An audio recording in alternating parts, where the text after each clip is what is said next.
Bismillahirrahmanirrahim. Assalamualaikum warahmatullahi wabarakatuh. Yang saya sayangi dan banggakan mahasiswi The International Class of Islamic Microeconomics, wherever you are, dimanapun Anda berada, semoga sehat selalu dalam lindungan Allah, amin. Okay, today we will discuss about the seven material in this course, Islamic Microeconomics.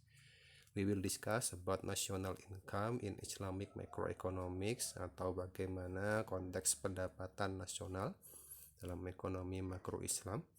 As usually, before we start our class, just begin with sholawat Nuril Anwar and doa awal perkuliahan.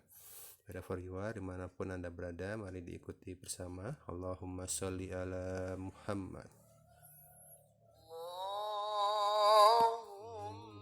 Allahumma sholli ala Nuril Anwar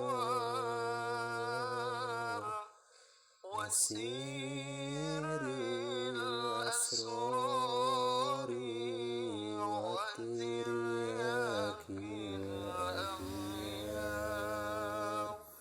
wa miftahi babil sari sayyidina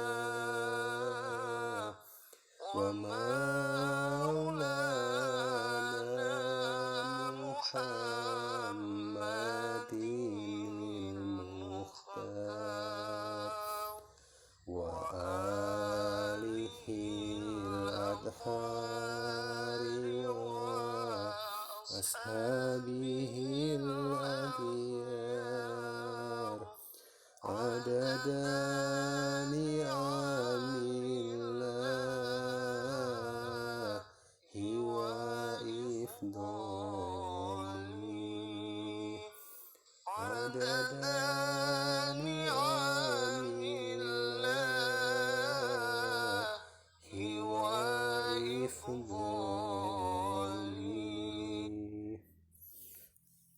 And then we continue, kita lanjutkan dengan doa awal perkuliahan. Bisyafaati Rasulillah sallallahu alaihi wasallam.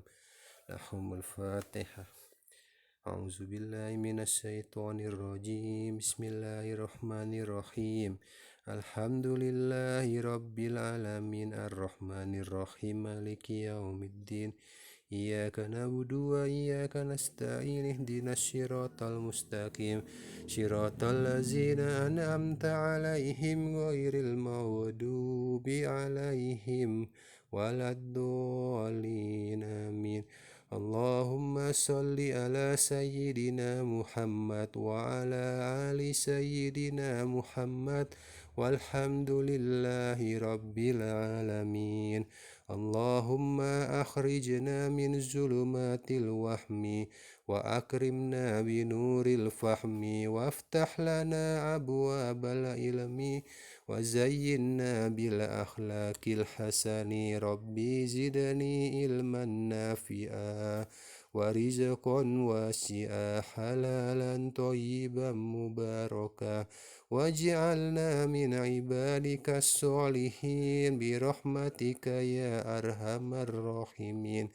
Wa sallallahu ala sayyidina Muhammad wa ala alihi wa sahbihi ajma'in walhamdulillahi rabbil alamin. Okay, now we will discuss about this topic, the national income in Islamic Macroeconomic, atau bagaimana itu pendapatan nasional dalam konteks ekonomi makro Islam. Pertama kita lihat, we will discuss today about the scope of national income, bagaimana ruang lingkup pendapatan nasional. And then national income in Islamic Macroeconomics view, bagaimana pandangan ekonomi makro Islam terhadap pendapatan nasional. And then the last, main role of zakat in Islamic Macroeconomics. Jadi bagaimana peranan zakat dalam ekonomi makro Islam, khususnya pada hari ini, yaitu mengenai pendapatan nasional. Oke, kita lihat di sini pertama dari segi definisi, the definition of national income. The value of goods and service produced by a country in a certain period or 1 year, which is measured in units of money. Jadi yang dikatakan pendapatan nasional adalah nilai barang dan jasa yang kemudian diproduksi suatu negara dalam periode tertentu. Dalam istilahkan di sini 1 year, dalam 1 tahun, diukur dalam satuan uang. Jadi misalkan produksi garment, produksi pakaian di satu Indonesia itu nilainya berapa. Kemudian mungkin penghasilan dari sektor produksi makanan, produksi manufaktur dalam 1 tahun berapa rupiah total nominalnya, itu yang dihitung dalam pendapatan nasional. And then terms relate to the national income is PDB and PNB. PDB atau pendapatan domestik bruto is the value of goods and service produced by a country in a certain period. Dikatakan nilai barang dan jasa yang diproduksi suatu negara dihitung dalam periode tertentu, which adds up all the result of the citizen of the country. Yang tadinya ini tadi pastinya kalau dikatakan produksi itu adalah hasil dari karya seluruh warga negara dari of the country, seluruh penduduk di satu negara, concern plus foreign citizens working in the country concerned, ditambahkan juga dengan warga negara asing yang bekerja di negara tersebut. Jadi kalau PDB ini kita hitung pendapatan domestik, jadi semua yang terjadi di Indonesia, baik itu yang dihasilkan oleh tenaga kerja Indonesia, WNI, maupun warga negara asing yang bekerja di Indonesia, itu dihitung sebagai PDB. And then PNB, pendapatan nasional bruto, ini dikatakan calculated by adding up all the value of goods and service, adalah hasil penjumlahan total dari produksi barang dan jasa by residents of a country plus residents of that country who are abroad. Jadi kebalikannya, kalau PNB ini yang dihitung murni dari warga negara dari negara tersebut. Misalkan warga negara Indonesia kan juga banyak kemudian yang bekerja di Amerika, bekerja di Eropa, di Arab Saudi, jadi TKI, TKW dan sebagainya. Itu dihitung sebagai pendapatan nasional bruto ini. And then in the last, national income is a basic measure of economic performance in producing goods and service. Pada intinya, pendapatan nasional ini adalah ukuran performa dari ekonomi suatu negara kaitannya dalam produksi barang dan jasa. Karena yang kita pahami, yang sudah kita bahas di materi sebelum UTS, bahwasanya ekonomi akan tumbuh itu dari sektor barang dan jasa atau ekonomi sektor real ini ya. It also shows the relationship between macroeconomic variables, namely output, income, and expenditure. Disebutkan juga adalah hubungan antara variabel makroekonomi yang ada, output, pendapatan, dan pengeluaran. Oke, jadi kita lihat konteksnya seperti ini. Scope of national income. Jadi di sini ada company, perusahaan, government, pemerintah, household, rumah tangga, and then the international world. Pertama kita lihat di sini satu persatu dari angka yang pertama. Jadi kita lihat di sini dari perusahaan, company to the household is about salary, wage, interest, dividend, and rent. Jadi perusahaan tentunya membayarkan kepada rumah tangga karena rumah tangga memberikan tenaga kerjanya tadi kepada perusahaan, yaitu dibayarkan mengenai gajinya, upahnya, kemudian biaya sewa dan sebagainya. Kemudian ada juga nomor 2 berikutnya di sini kita lihat, yaitu dari rumah tangga kepada company is about purchasing goods and service. Jadi perusahaan tadi kan menghasilkan barang dan jasa, ada makanan yang dijual, ada pakaian yang dijual, sepatu, elektronik dan sebagainya. Maka kemudian itu dibeli oleh household, maka muncullah transaksi di sini purchasing. Kita lihat yang ketiga, ada yang namanya tax atau pajak yang kita bahas minggu lalu, yaitu di sini dari government and household atau dikatakan kaitannya dengan pajak penghasilan. Kemudian nomor 4 tadi di sini yang atas ya, purchasing goods and service. Kemudian nomor 5, purchase of goods and service from company and government. Jadi pemerintah juga menyediakan bahan bakunya atau kita sebut di sini sumber daya alam, itu kan secara konteks adalah milik pemerintah. yang kemudian dibeli oleh perusahaan dijadikan bahan baku produksinya. Maka kemudian dari company to government is about tax, punya kewajiban pajak yang dihasilkan, pajak produksinya, pajak penjualan dan seterusnya. Kemudian di sini yang terakhir 7 dan 8 kaitannya dengan international world is about export and import. Jadi kita membeli barang dari luar negeri kan dihitung, pun sebaliknya dari Indonesia menjual produk ke luar negeri itu juga dihitung. Maka disinilah skop dari pendapatan nasional, the scope of national income. Atau kita lihat di sini yang sudah kita bahas di materi kedua ya, dari sini diagram arus melingkarnya. Bagaimana konteks pendapatan nasional itu muncul dari kegiatan-kegiatan ini. Oke, kita lihat berikutnya di sini dari paradigma konvensional mengenai pendapatan nasional. Konsep kesejahteraan hidup, standard of living dalam ekonomi konvensional itu kan mendekatannya dari fungsi utilitas. Dikatakan bergantung pada keadaan moneter dan non-moneter. Jadi kalau kita bahas utilitas, ini kan kaitan dengan mata kuliah semester lalu, ekonomi mikro Islam. Selalu menyebutkan dalam ekonomi mikro konvensional, semua orang, individu, masyarakat berfokus pada utilitasnya, kebutuhan masing-masing, bukan hal yang salah. Tapi sebetulnya kita harus memperhatikan maslahah juga. Jadi bukan hanya utilitas, kebutuhan diri sendiri, tapi kita lihat juga saudara kita, tetangga kita, teman-teman kita apakah sudah hidup dengan layak. Itu juga harus menjadi fokus kita. Kemudian di sini pada periode setelah World War II, Perang Dunia II, standard of living sepenuhnya dipahami hanya dalam ukuran materialisme, yaitu penguasaan barang dan jasa.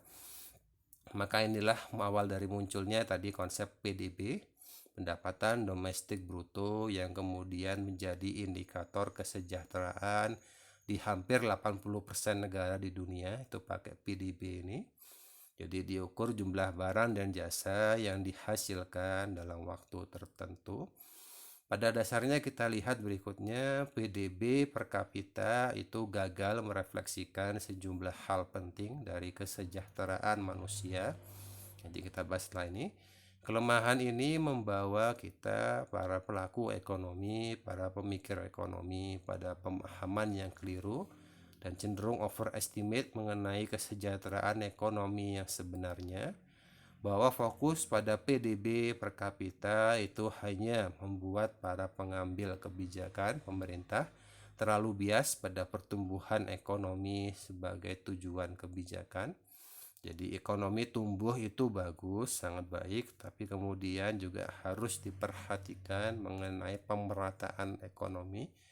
Jangan sampai warga itu terpusat hanya pada kekayaan di 1-2 sektor, di kota-kota besar saja, di daerahnya masih tidak diperhatikan. Itu kan bukan hal yang benar dalam Islam. Oke, kita lihat di sini complain about GNP, tadi ya GNP ya, gross national product atau produk domestik bruto.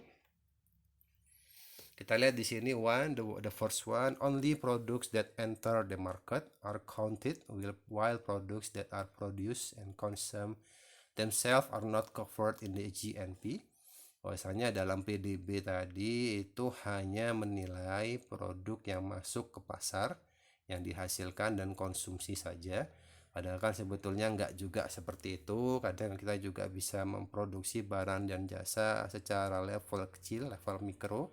Itu kurang diperhatikan, tidak dijadikan hitungan dalam GNP. And the second, GNP does not calculate the value of the rest time or leisure time. Di dalam GNP tidak menghitung nilai waktu istirahat, padahal tentunya kita sebagai manusia butuh yang namanya leisure time ini.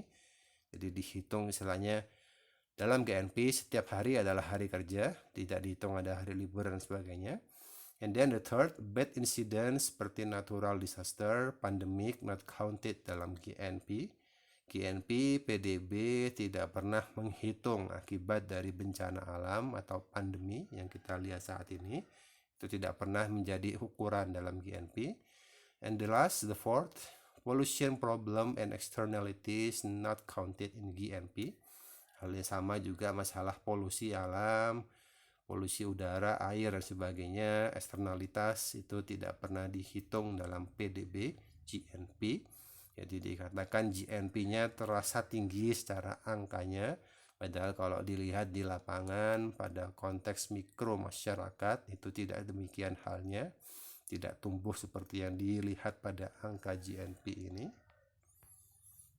Oke, kemudian kita lihat the conventional GDP constraints, beberapa kelemahan dari konsep GDP tadi, PDB. GDP often fails to reflect the well-being of the population. Seringkali yang namanya PDB tadi tidak bisa mencerminkan kesejahteraan penduduk. Jadi pertumbuhan nih, selalu pertumbuhan dan pertumbuhan yang menjadi ukuran utama, padahal sebetulnya Islam tidak memandang hal itu. Yang paling utama adalah pemerataan ekonomi. Ekonomi tumbuh itu bagus, tapi harus dilihat maslahahnya bagi seluruh masyarakat.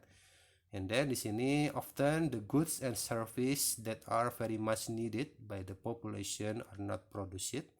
Seringkali disebutkan barang dan jasa yang sangat dibutuhkan penduduk itu tidak mampu diproduksi.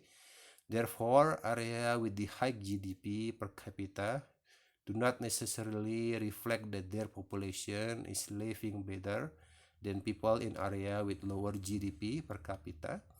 Dikatakan seringkali juga PDB ini tidak mencerminkan kesejahteraan dan pemerataan penduduk tadi. Disebutkan PDB per kapitanya tinggi, tapi yang dihitung hanya di kota-kota besar, ambil contoh Jakarta, Surabaya, Semarang, dan sebagainya. Tidak memperhatikan daerah-daerah, itu tidak dilihat dalam PDB. Kita ambil contoh di sini secara PDB per kapita atau HDI, Human Development Index, indeks pembangunan manusia in Indonesia tahun 2020. Disebutkan di sini angkanya sangat tinggi, sangat baik. Itu di Yogyakarta, Sulawesi Utara, Sumatera Utara, Nusa Tenggara Barat, dan Papua. Jadi kalau kita lihat lebih lanjut di slide berikutnya di sini ya. And then the second of the conventional GDP constraint, beberapa kelemahan berikutnya, keterbatasan dari konteks PDB konvensional ini. GDP is a measure that is far from perfect for accurately describing the size of an economic output. PDB itu sangat jauh dari gambaran nyata bagaimana ekonomi berjalan di suatu negara, karena mereka tidak melihat secara keseluruhan makro. Yang dipilih hanya istilahnya ya dipilih dari beberapa daerah yang angkanya tinggi saja.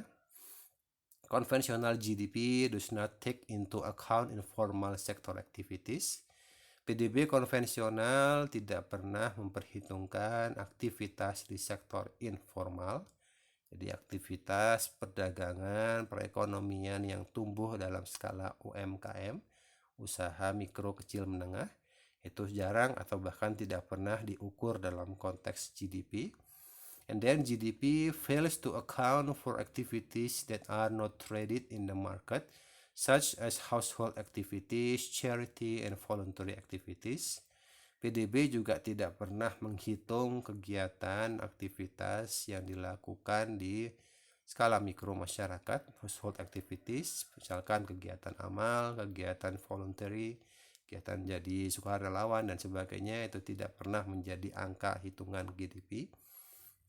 And then GDP fails to take into account the decline in natural resource reserves and the deterioration of the environment. Pada PDB, GNP juga tidak pernah memperhitungkan penurunan kualitas sumber daya alam, kerusakan lingkungan, itu nggak pernah diukur dalam PDB. Ripito et al. Study shows that a precise calculation of environmental degradation will reduce Indonesia economic growth rate by 3%. Ini padahal dari tahun 1989 sudah ada kajian dari Repetto, Maigret, dan kawan-kawan ini, bahwasanya mereka menyebutkan perhitungan terhadap degradasi lingkungan itu sebetulnya secara tidak langsung sudah menurunkan perekonomian di Indonesia secara angkanya 3% per tahun ya. Oke, kita lihat terakhir, the constraint of GDP konvensional, kelemahan-kelemahan dari konteks konvensional PDB.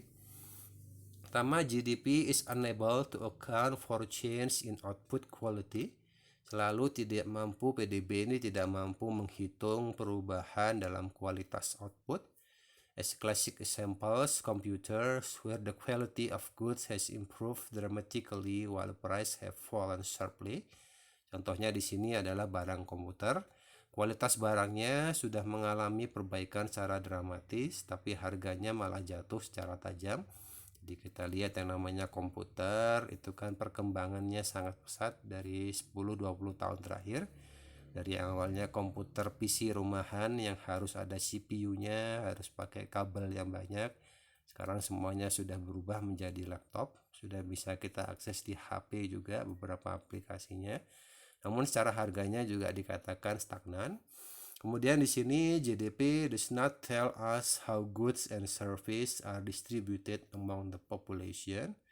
PDB tidak menceritakan kepada para penduduk bagaimana distribusi yang nyata antara barang di dalam konteks mikro mengenai barang dan jasa tadi. Jadi yang dihitung selalu angkanya, bukan pemerataannya, bukan distribusinya. GDP per kapita does not represent justice and equity. Itulah selalu mengapa menjadi hal kelemahan dari GDP ini. Tidak pernah memperlihatkan yang namanya keadilan dan pemerataan, justice and equity. Okay. And then GDP does not tell us how goods and services are produced. Jadi dikatakan selalu dari angkanya, bukan dari prosesnya, bukan dari distribusinya mengenai barang dan jasa ini. It could be that economic growth is the result of meridionance and an inefficient economic activity, zolim and damage the livelihood and of others. Katakan bisa jadi ini angkanya tumbuh, perekonomian tumbuh, tapi dalam kegiatan ekonomi yang tidak efektif, tidak efisien, ada kezoliman di sana, kemudian merusak penghidupan pihak lain dan lain sebagainya. Ini kan tentu hal yang sebetulnya tidak boleh terjadi dalam ekonomi. Karena kita lihat di sini makna pertumbuhan ekonomi selalu yang dilihat adalah ekonomi tumbuh, tapi dikatakan membahayakan kehidupan ekonomi generasi mendatang. Karena pertumbuhannya berjalan seiringan dengan eksploitasi sumber daya alam.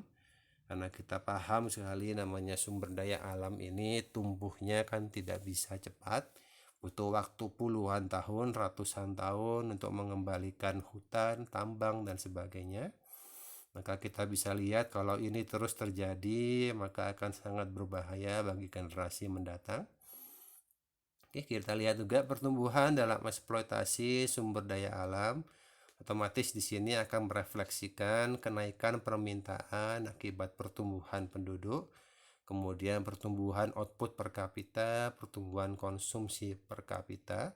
Disebutkan dalam abad 20 jumlah penduduk dunia naik 4 kali lipat, 400%. Maka kemudian output industri juga meningkat 40 kali lipat. Pada saat yang sama, konsumsi per kapita di negara maju meningkat jauh lebih pesat dalam 100 tahun terakhir. Oke, kita lihat di sini pertumbuhan ekonomi and excessive consumption. Jadi inilah nanti bisa dibaca sendiri. Itu pada dasarnya di sini adalah pertumbuhan ekonomi itu hal yang baik, tapi kalau dilihat dalam konteks realnya di masyarakat, itu juga banyak pengaruhnya, banyak kelemahan dan eksternalitas terjadi. Oke, kita lihat di sini tadi ada beberapa hal, faktor-faktor mempengaruhi konsumsi sehingga menjadi berlebihan. Dikatakan ketidakmampuan mengumpulkan resiko, pajak pendapatan modal, and underpricing sumber daya alam. Ini hal-hal yang kalau diteruskan terjadi akan sangat berbahaya, tadi disebutkan. Akan sangat mempengaruhi kehidupan di generasi mendatang. Pada nanti 50 tahun lagi, 100 tahun lagi, itu pada anak cucu dari generasi kita saat ini akan sangat berbahaya. Kemudian disebutkan underpricing sumber daya alam adalah faktor dominan yang menyebabkan excessive consumption. Sumber daya alamnya terus menurun karena memang itu sudah dijadikan kebutuhan konsumsi yang berlebihan tadi. Maka berasal dari 3 sumber: kepemilikan sumber daya yang tidak jelas, eksploitasi berlebihan.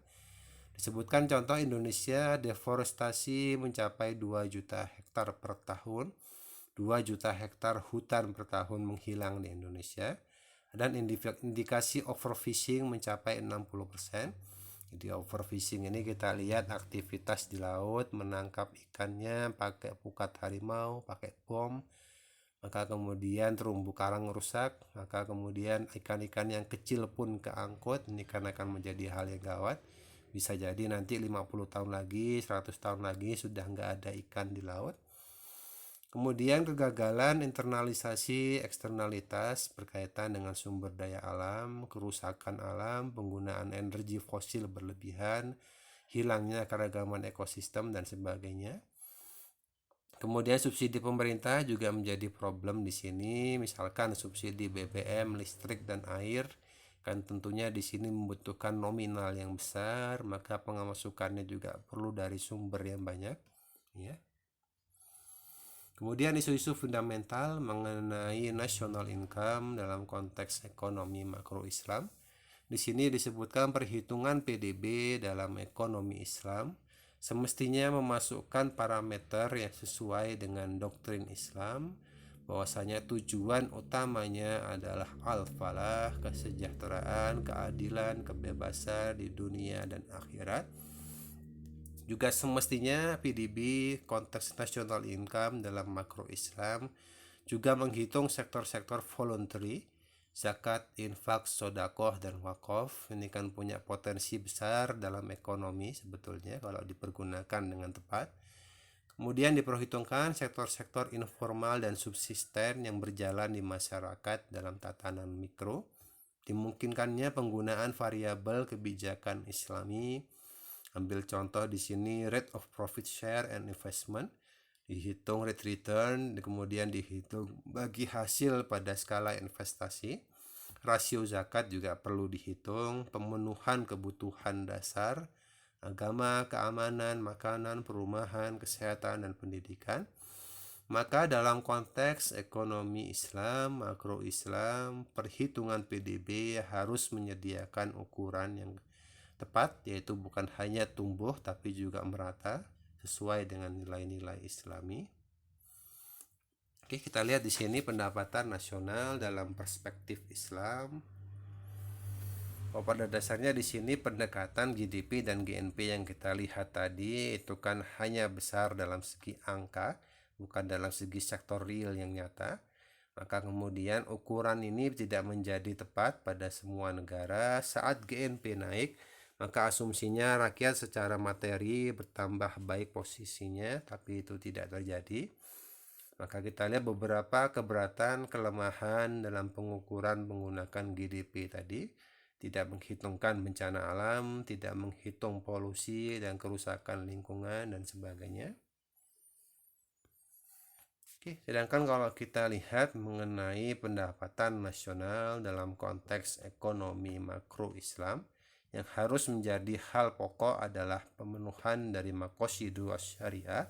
Sejahtera dalam perspektif Islam tidak selalu terwujud dalam pemaksimalan kekayaan dan konsumsi.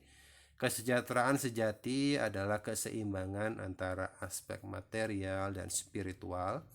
Jadi dia memenuhi kebutuhan diri sendirinya mampu, ya, tapi tidak berlebihan. Karena dalam setiap harta kita itu ada hak orang lain yang wajib kita serahkan dalam konteks spiritual, keimanan kita kepada Allah. Determinan penting yang menjadi penentu adalah bagaimana kita memanfaatkan sumber daya yang menjadi amanah dari Allah Subhanahu wa taala. Kita sebagai khalifatullah fi al-ard, khalifah di muka bumi, itu harus menjaga, melestarikan alam ini dengan cara yang benar. Kekayaan dan konsumsi yang lebih banyak akan lebih baik dari yang sedikit, dan hanya terjadi ketika di sini jaringan moral masyarakat dan solidaritas sosial tidak menjadi lemah, tetap ditingkatkan keseimbangannya ini, ya. Maka kemudian kita lihat dalam Islam yang menjadi penentu kriteria maqasidus syariah adalah setiap penggunaan sumber daya yang akan merusak atau menggagalkan realisasinya harus dipandang sebagai inefisiensi dan kesia-siaan. Ini semestinya yang terjadi. Kita lanjutkan. Maka ambil contoh di sini bagaimana mestinya mengukur pendapatan nasional dalam konteks makro Islam. Maka yang dihitung di sini adalah seluruh aspek. Diperhitungkan pula nilai sektor voluntary sebagai ukuran kesejahteraan sosial. Karena PDB selalu menggunakan ukuran moneter, tidak memasukkan transfer payment, pendistribusian kekayaan seperti ZISWAF, itu tidak pernah dihitung dalam PDB. Maka dalam konteks ekonomi Islami, makro Islam, terdapat sistem interfamily obligatory, sebagaimana kegiatan sukarela dalam konteks transfer payment tadi. Jadi yang kaya mengeluarkan zakatnya, mengeluarkan infak, terjadinya wakaf produktif dan sebagainya. Usaha untuk mengukur nilai jasa ini akan memberi perspektif berharga mengenai a built-in social security system, bagaimana terjadinya sistem sosial masyarakat Islami. Dikeluarkannya intra-family service dalam hitungan pendapatan nasional itu juga bisa mempengaruhi perbandingan PDB internasional secara serius. Di banyak negara miskin, keluarga jauh lebih luas daripada di negara-negara barat, other things being the same. Jadi hal-hal lain dianggap sama. Hal ini menandakan jasa yang diproduksi oleh anggota keluarga besar dalam perusahaan yang besar, dalam skala perusahaan multinasional dan sebagainya, itu menjadi yang utama bagi mereka dalam aktivitas ekonominya. Maka yang terakhir disebutkan karakter utama dari transfer payment di sini adalah korespondensi antara jasa dan pembayaran. Kewajiban ini tidak diikuti dengan representasi dari jasa tersebut, namun juga perlu diikuti oleh kegiatan yang tidak berhubungan secara langsung dengan payment. Jadi aktivitas sosial, aktivitas kemasyarakatan juga perlu dihitung dalam konteks pendapatan nasional. Oke, kita lihat di sini source of state revenue and expenditure in Islam. Jadi bagaimana penghasilan dan pengeluaran yang terjadi dalam konteks negara Islam. Reception and spending, type of regulation, kita lihat dalam Islam ada namanya zakat, kharaj, jizyah, usur dan sebagainya. Maka kemudian ada juga hal-hal yang bersifat voluntary, infak, sedekah, wakaf, gift and grants, hibah, wakaf dan sebagainya. Kondisionalnya ada homes, tax, nawaib, benefit of BUMN, FAI, and etc. Jadi beberapa hal di sini yang bisa dihitung secara makro mengenai penghasilan nasional, pendapatan nasional.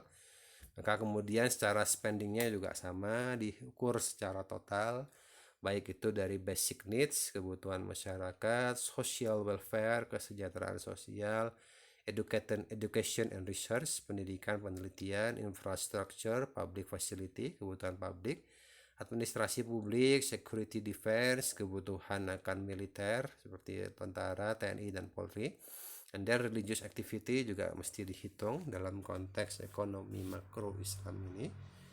Terakhir kita lihat di sini the multiplier effect of zakat on national income. Jadi kita lihat yang kita bahas minggu lalu, potensi mengenai zakat, ziswaf, zakat, infak, sedekah dan wakaf mengenai national income. Jadi kita lihat di sini muzaki membayarkan zakatnya kepada mustahik. Maka yang terjadi di sini dari mustahik kemudian punya kemampuan daya beli meningkat. Daya beli meningkat di sini dari mustahik tentunya akan meningkatkan angka konsumsi nasional. Maka dengan peningkatan konsumsi akan muncul peningkatan di sektor investasi sektor real, karena angka kebutuhan meningkat, kemudian produksi juga meningkat, investasi ditambahkan. Yang terjadi produksi juga akan meningkat. Dengan produksi yang meningkat secara real di sektor real, tentunya mereka juga kewajiban membayarkan pajak di sini, tax. Yang terjadi state revenue increase, penghasilan negara secara makro juga akan bertumbuh. Yang terjadi adalah kemudian manfaat utamanya adalah development is increasing and equal. pertumbuhan dan pemerataan ekonomi itu terjadi. Jadi ini kita lihat di sini lingkaran dari kebutuhan bagaimana zakat. Sebetulnya hal yang kecil, hal sepele bisa kita terapkan untuk membangkitkan sektor ekonomi makro Indonesia, pendapatan nasional dalam konteks ekonomi makro Islam.